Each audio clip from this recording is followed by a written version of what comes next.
Yung merchant na to, ang hirap hanapin. Cancelin ko na kaya para wala nang poproblemahin. Kaso sayang, 100 plus pa naman ang bayad. Kung 50 plus lang to, di na ako papayag.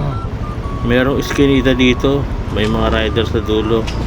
Dito na kaya to? Ito ba yung Taiwan milk tea? Ayun na nga, kumpirmado.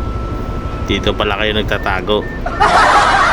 Nung nagtanong ako, walang kumikibo. Ay, grad na to. Parang wala akong kausap na matino. Kaya nagtanong ulit ako. Dito ba ito, madam? Taiwan milk tea? Dito yan?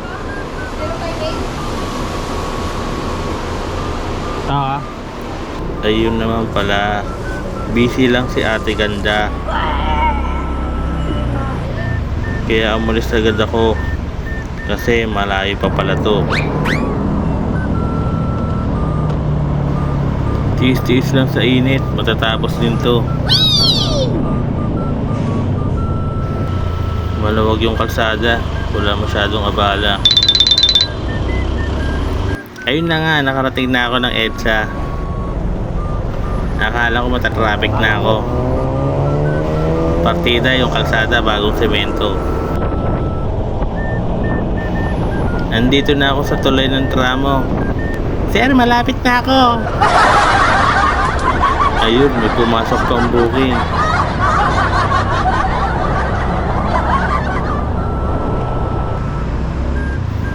Grabe, ang bilis kong nakarating. Sir Jack? Smooth ang delivery. Ayos ba tayo dyan? Ayos. Ayos.